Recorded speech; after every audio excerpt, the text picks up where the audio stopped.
Welcome back to the MovieBabble Podcast. As always, you can check us out online at MovieBabbleReviews.com. And today you've got myself, Collin, and I'm joined by Nick as we talk about the opening weekend for Hobbs and Shaw.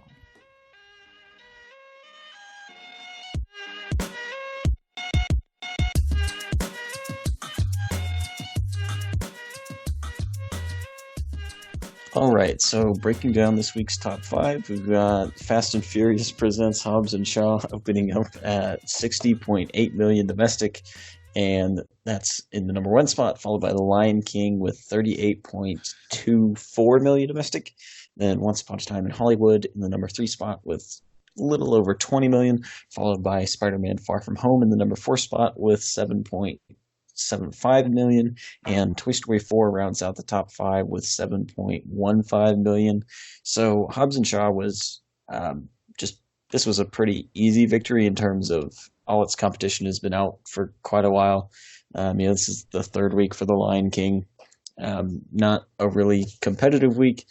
And Hobbs and Shaw's, it's opened pretty well. It's almost at 61 million, which for something that's not a superhero movie, that's pretty solid. It's almost 181 million worldwide right now.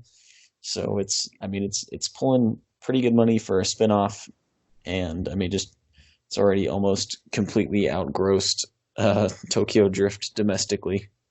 So it's moving pretty well.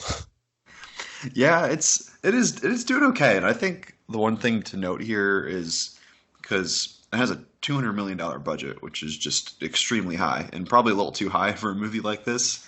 But the thing to always note with these Fast and Furious movies is they do crazy business in China, and this movie has yet to open up in China. And I think it's opening up there on the 23rd, I think.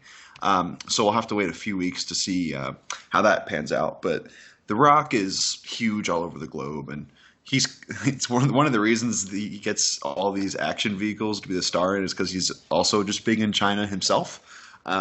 So I suspect that this movie will climb up really high in box office numbers when its release over there comes. So because these Fast and Furious movies are always international play.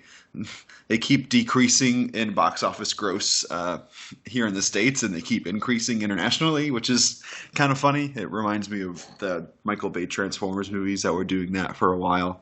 But yeah, it's doing solid, and I can't really see anything to be super concerned about here. It opened up right in line with expectations. So yeah, it's doing all right.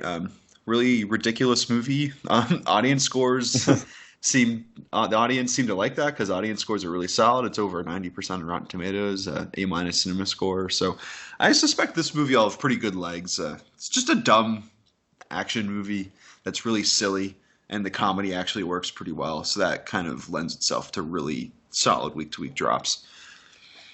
Yeah, and and we've talked about this a little bit before, but it's really opening up at a time where it doesn't have any heavy competition as far as action adventure goes for a while. This is kind of the send-off blockbuster for the summer season, and so it's not really going to face much of an uphill battle going forward throughout this month. I'm sure it'll slow down once we get into some of the more actiony movies coming up later this month in September. But for right now, it's got a pretty open field, and it's kind of like you said, The Rock is huge in China. This is a pretty big franchise in China as well, so I think it's going to do just ridiculous numbers over there. And it's another win for Fast and Furious. Yeah, and I'm looking at the August release schedule here, and it is worth. We're going to dive a little further into this next week because there's just a really big glut of movies opening next weekend. But we look at the main movies that are coming out for the rest of August. We have next week. We have Dora and the Art of Racing in the Rain and Scary Stories to Tell in the Dark. After that is Angry Birds and Good Boys and 47 Meters Down and Caged. Then after that is Angel Has Fallen.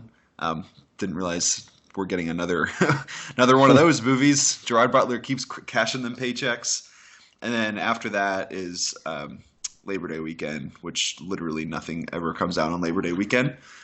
So really the next big time competition for Hobbs and Shaw is It Chapter 2 on September 6th.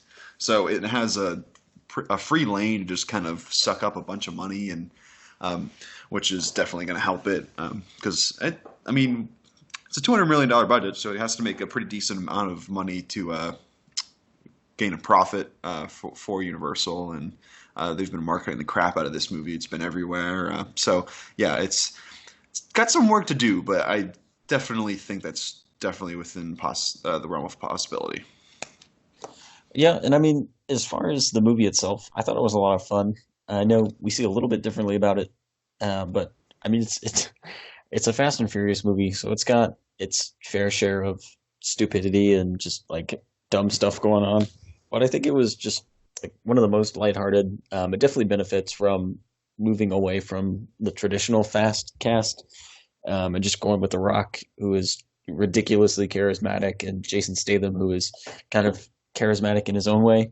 And I think it's just like a really good zone out action movie for the end of the summer. Yeah, I agree in some sense. It's hard with this movie because I was really entertained the whole time. I think The Rock and Statham are really good together. The comedy is really sharp and it's edited really well. So the back and forths are really quick and just really fun. But I can't call this movie a good movie.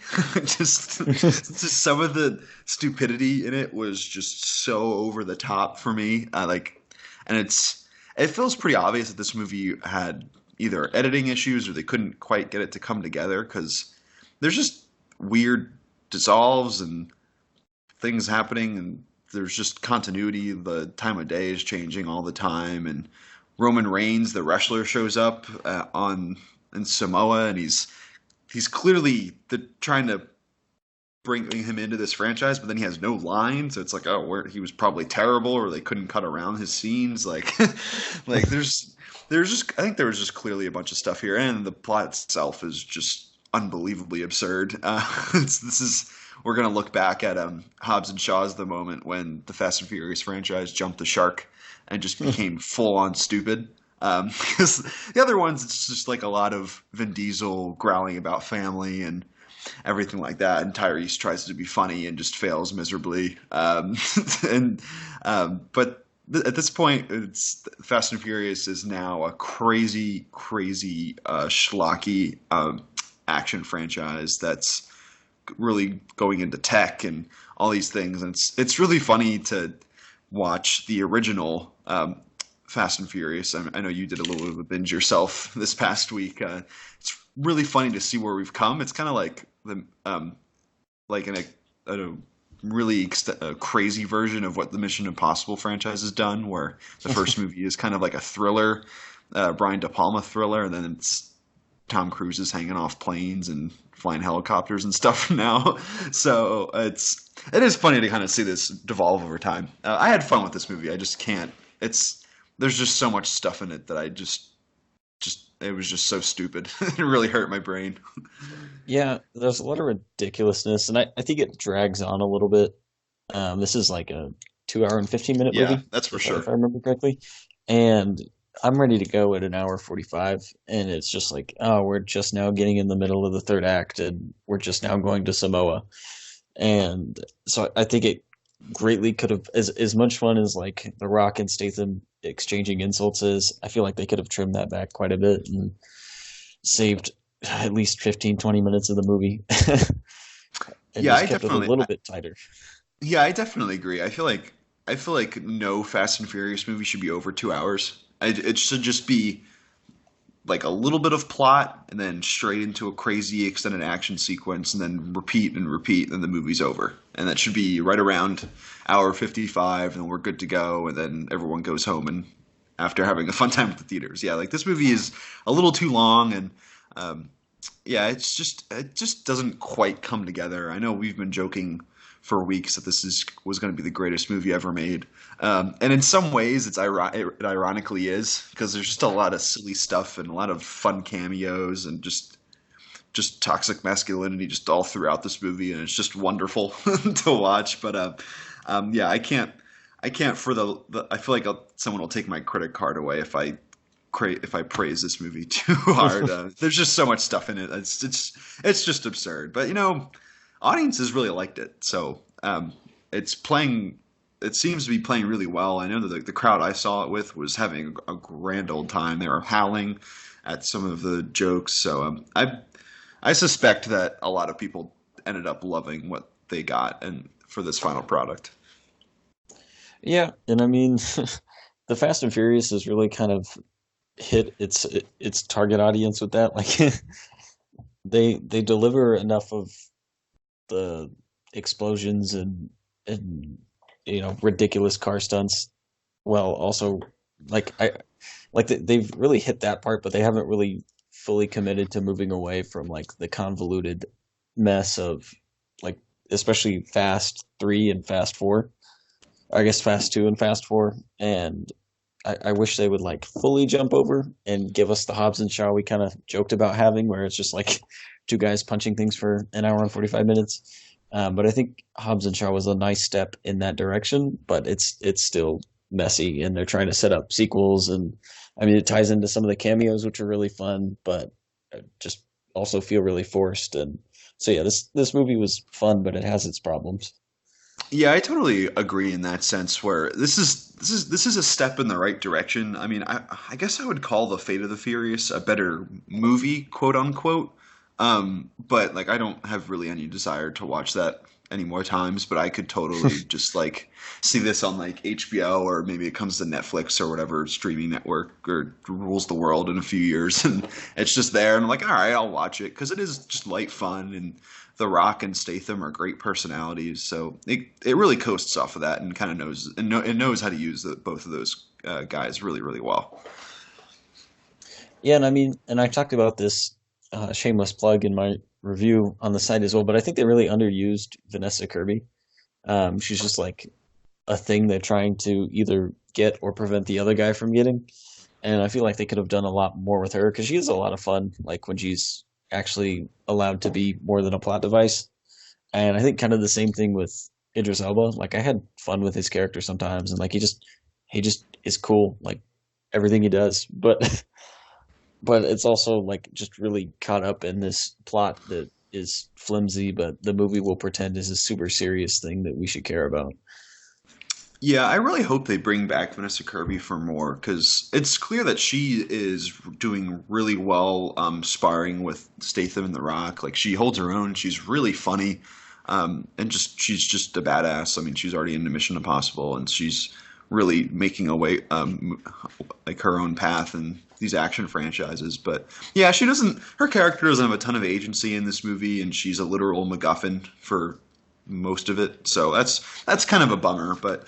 Yeah, I would definitely love to see more from her, and yeah, Idris just knows what movie he's in, and I just love Idris and everything he's in. He's in bad movies, but he's never the reason for it, and I just love him. And yeah, he was really fun. His great line when he shows up and they ask him, "Who are you?" and it's in the trailer when he says "bad guy." It's just really great. I loved it. So he had a lot of fun. There's a lot of great moments in here that would. I could totally, like I said, I could either watch it on streaming service while I'm like folding laundry or doing something mindless, or just like watch clips on YouTube. It's that kind of movie. When you look at it as a whole is when it really kind of just falls apart. When you look at it as what it's trying to do, it doesn't work. Yeah, I'd agree. I mean, I'd be interested to see what they do with the sequel. And I mean, they've got some pretty good title ideas for it. You could go Two Hobbs, Two Shaws, or Hobbs and Shaws, because I'm pretty sure I'm pretty sure like Luke Evans is supposed to be Statham's brother. Is he still alive? I don't even know. I don't even know what the plot points are in these movies anymore. Having forced myself to watch all of them over the past 2 weeks, I can confirm he was in the 8th one, and he didn't die on screen. So I have no idea where he was in this one, but. Oh, I don't know. Maybe that's more family. That's more family differences that they have to play out in future sequels, because all of these movies are about family. Yeah. So yeah, that's Hobbs and Shaw. Everything you'd ever need to know. It's a good popcorn movie. It's a good summer blockbuster, which I think in a blockbuster season where, at least in my opinion, we've had a ton of duds, and I think especially looking back at June, you'll probably agree with me on that. And I know we don't see eye to eye on Godzilla as much, but I think this was a highlight in a very low blockbuster season. Yeah, I agree, and yeah, I definitely like Godzilla a little more than you, but I can't same thing. I can't for the life of me call it a good movie because there's obviously a lot of issues with it. Yeah, it is weird because this is the last blockbuster of the summer movie season. Feels like we're always disappointed with the summer movie season. There's always a bunch of big flops and things that are just entirely unremarkable. So I don't really know. I'd like to give myself a little more distance before I make it some big claim on this summer season, but it didn't feel great. I'm just kind of buying my time until the really interesting fall movies come out. So yeah, it wasn't. These last couple months really weren't great because we had Endgame, and then that was kind of it. We had John Wick thrown in there. Most of the good stuff was on a lot of like smaller screens, indie movies. So yeah, it was really odd summer 2019. Yeah, and I mean, it will be a little bit more refreshing because we do have, we have like It Chapter 2 coming up and Zombieland and Joker. So we still have a lot of these wider, and I don't want to call them blockbusters because, they're not exactly that scale, but kind of that same style of movie coming up. I mean, we've got Star Wars at the end of the year. So we've still got big movies. They're just spread out a little bit more, which is good and bad, I guess. Yeah, I know we'll probably talk a lot about we'll probably talk about it a lot more in depth in future discussions, but I think this fall has a chance to be really, really special because I think there's a really good combination of these auteur-driven bigger films like just Joker is just going to be a descent into madness that just happens to have a DC character in it, which is going to be really interesting. Yeah, then you mentioned Star Wars and It Chapter 2 and all these other Oscar movies. So I think we're gonna be in for a treat that'll definitely make up for whatever June was this year because it was just really terrible. Yeah, so that's kind of blockbusters for now. But we'll move on to The Lion King, which again is in its third week. It has crossed $1 billion earlier this week, which is the fourth Disney live action remake, and man, the third or fourth Disney movie this year. I believe the fourth Disney movie this year to cross $1 billion. So it's sitting at 1.19 billion worldwide. I don't think out of the three of us, Nick, Brennan, or I, we've ever like any of us have really had just terrific reactions to this movie, but apparently most of the world has. I mean, especially overseas, this movie is just dominating. Yeah, so you were right on the money there. There's four Disney movies have crossed $1 billion, and the fifth one that's crossed $1 billion this year is Spider-Man: Far From Home, which obviously has Marvel ties. So yeah, it's the theme of every podcast. I feel like it's like we just have to say it no matter what. It's like, yeah, Disney's just doing incredible business. They're they're just light years ahead of everybody. They're just doing crazy stuff, and then talk about it later. But yeah, Toy Story 4 is right on the verge of 1 billion. It's getting closer. So yeah, it's really crazy. And it's just one thing that's really interesting about this before we move on is that The Lion King actually added theaters this week.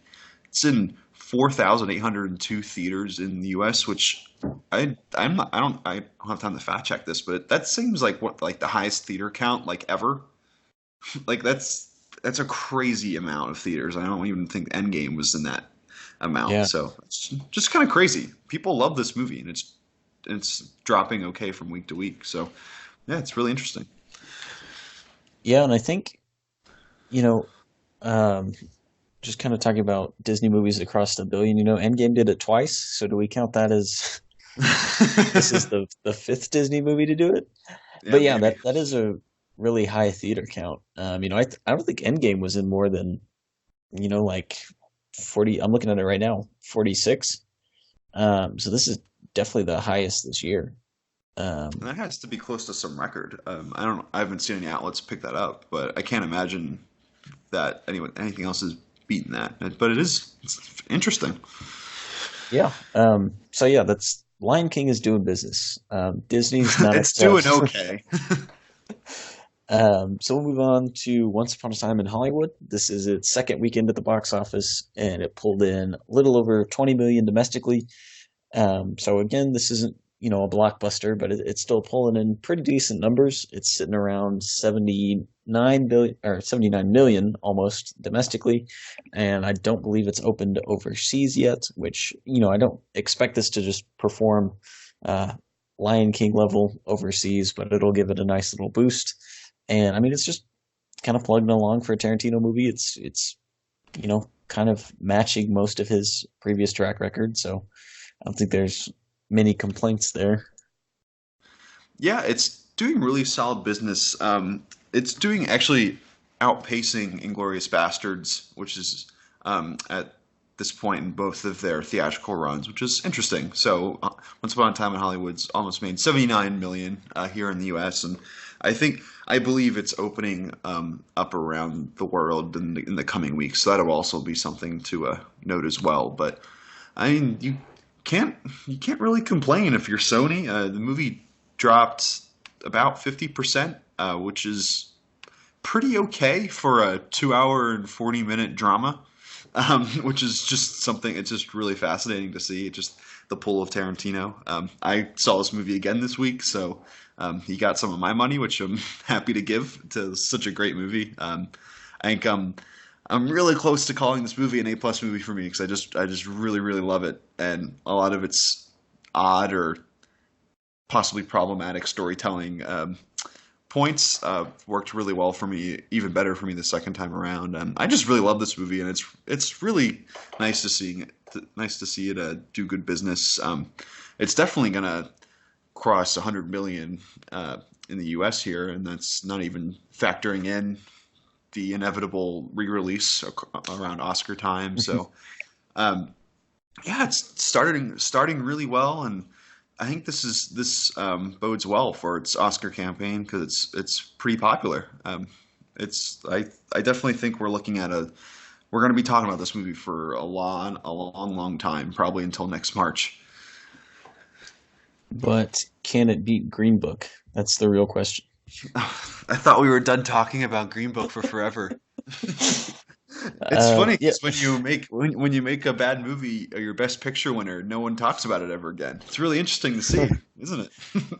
Actually, little side note, but they showed it at my grandma's retirement home a couple weeks ago, so I have plenty of geriatric opinions about the movie now, so I can't escape that deserves its own podcast. I agree. I think we'll be talking about Once Upon a Time in Hollywood for a while. We'll see it kind of pop back in here and there, and I definitely think as we get into the Academy Awards season early next year, we'll bring it back up. So we'll move into another $1 billion movie that we already touched on briefly, but that's Spider-Man: Far From Home, and that had a $7.7 million domestic haul this week. It's only about a 37% drop, and again, it's already crossed $1 billion. It's sitting at $1.075 billion and some change. So it's the highest grossing Spider-Man movie. It's done really well domestically and overseas, and I mean, it's making money for Sony. Right now, their highest grossing movie of all time is Jumanji: Welcome to the Jungle, and I think Spider-Man might be able to topple that record. Jumanji was kind of a surprise hit. No one really expected that to do any money, and yeah, it almost crossed $1 billion, but Spider-Man actually has crossed it. So yeah, Spider-Man is doing big business for Sony. Yeah, there's nothing I need to add there. It's just doing well. You can't complain. Good job, Sony. You're hitching your wagon to the Disney train to get that solid box office gross. So yeah, they can't really complain there. Yeah, and I think it was funny that kind of going into this movie, there were a lot of questions about whether or not the Sony Marvel deal would continue, but I really don't see how Sony would ever think they could do Spider-Man without Marvel, right? And I know Brennan's talked about this quite a bit, but I mean, a lot of this success of Spider-Man is because of Iron Man. Like, I mean, his villains are because of Iron Man. Like, so much of this movie and Tom Holland's franchise exists on the back of the MCU. I can't imagine Sony trying to do this on their own, or just like how big of a drop off that would be in profit. Yeah, the only thing I see of possibility is if they get drunk on power with like Venom, like a Venom sequel does crazy business, and they're like, "Fuck it, we can do everything because we're really awesome and we make a shit ton of money." And just drunk on power, they just pull Spider-Man back into Sony and they go from there. I don't think it would work well at all, but that's like kind of the only thing I see there. But yeah, I mean, it's over a billion, so if I was Sony, I would just let Marvel do all the hard work and you gain all the profits, you know? Yeah. So we'll move on back to Disney and what is on its way, just kind of slowly making its way towards a billion. A lot of that will depend on just how it performs in the next few weeks. You know, we've got the Playmobil movie coming out, Angry Birds 2. So it does have some animated competition, but I don't really consider either of those much of a threat to Toy Story 4. I think it'll be a consistent performer. It has benefited from some pretty small drops, you know, ever since it's been out. Even now, week 7, it's only got a 31% drop, and so it's performing pretty steadily. Yeah, it's just been peppering those like $7-8 million grosses week to week, which are just how these movies gain just a crazy amount of money at the box office. But I think this movie has a pretty decent chance of getting to that 1 billion mark. We've talked about this many times, but Disney loves those big round numbers for shareholders, and it's 40 million away about from that 1 billion mark right now. So you figure a couple more weeks in theaters, maybe it gets really close to that, and then maybe sometime around the holidays they do a couple double features. Maybe they attach it to Frozen 2 when that comes out on Thanksgiving, for some extra money there, and they might even re-release it for a little Oscar push for Best Animated Feature. So I think this is one of those where Disney's just going to try to finagle the numbers in any way they can, just to kind of get that 1 billion mark. Yeah, I think they'll push it over. No matter how hard they have to work, I think it'll get there. Yeah, they might even do something where they spend more money just to get that number. I mean, they've done it many times. They might buy $40 million worth of tickets just to push it over. So that kind of wraps up the top 5 for this week, and we do want to just touch in on the farewell. Again, we've talked about this several times over the past few weeks, but it is continuing to expand. And it was in 274 more theaters, so over doubled its theater count this week and pulled in a nice 2.4 million. And it's been a really solidly performing indie hit. It still hasn't opened up overseas. This movie is expected to do really good business in China when it does open up there, and so I think we're going to see this movie continue to gross pretty considerable amount. Yeah, and I finally saw it this week. It's a really great movie, really heartfelt. It's kind of one of those movies where if like you're kind of an asshole if you don't like it. Like it's just one of those things where it's just really note perfect and just really sweet all around. So yeah, more power to this movie. I hope A24 reaps as much of the benefits as they can from this movie because it's really great. Yeah, so we will kind of touch on some movies coming out next week. So next week is just ridiculously loaded in terms of how many movies are coming out. It is. We're getting into that weird part of the summer blockbuster season where it's pretty much over. People are going back to school, and so we're seeing a lot of these smaller movies kind of get crammed in. So as far as wide releases go next week, we have 5, which is absolutely ridiculous. But we've got The Kitchen, which is kind of a DC spin-off, sort of DC Vertigo. I think this is their first real live action foray into movies. We've got Dora and the Lost City of Gold, Scary Stories to Tell in the Dark, Brian Banks, and The Art of Racing in the Rain. So we've got a crime thriller, Dora live action movie, Scary Stories to Tell in the Dark, which is kind of Guillermo del Toro's next weird horror project. Brian Banks, which is a self produced movie, and the movie about the dog that races a car with its owner. So we've got a pretty good spread coming out next week. I'm interested what you think will win next week because I don't have any idea. I mean, my bet is maybe Scary Stories to Tell in the Dark, but I could totally see the art of Racing in the Rain just getting a sneaky, just becoming a sneaky big hit. I have no feel for this. What do you think? Yeah, I'm kind of leaning towards Scary Stories just because there's been a lot more hype around this one. And like they've made a point to make it a much bigger deal ever since they announced. I mean, they've plastered Del Toro's name all over it. I think he's producing, and I know he's producing, and he did some of the story work. And so they've got kind of his name attached to it. I would, I, and I mean, I'm hoping the kitchen is really good, but I've heard nothing about it as far as reactions go, and it comes out in less than 7 days, so that's not normally a good sign. And I honestly have no idea what Dora is going to do. I don't really know if people are asking for this movie, but it's here.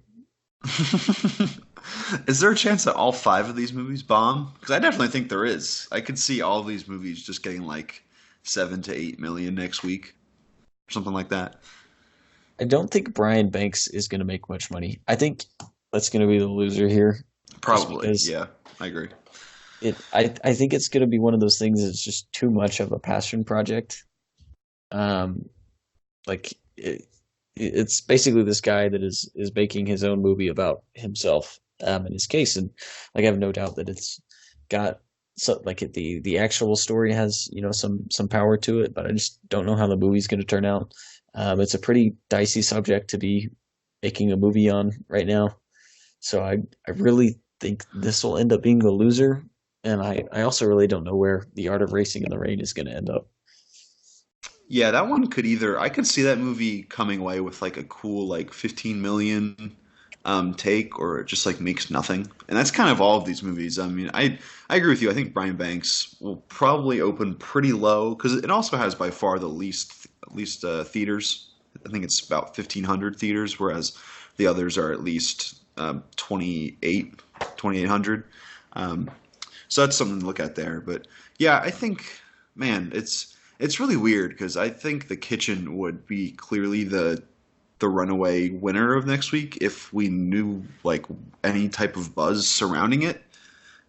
Which is like, yeah, it's not a great sign when you have that cast and it's a really juicy topic. It's a gangster movie, which typically do pretty well when they're solid movies. So you would think if this movie was good that they would have that big shiny Rotten Tomatoes score already up and for weeks so people could see it and keep it on their radar. But yeah, it is so bizarre. I have a feeling that movie could be really bad, and I'm scared because I want it to be really good. Um, yeah, and Stories is also an interesting one where they haven't marketed it like crazy, but has a really interesting premise, and people know that IP. So yeah, it's very strange. It's weird that everyone decided that August 9th was the time to release their mid-level movie. It's very weird.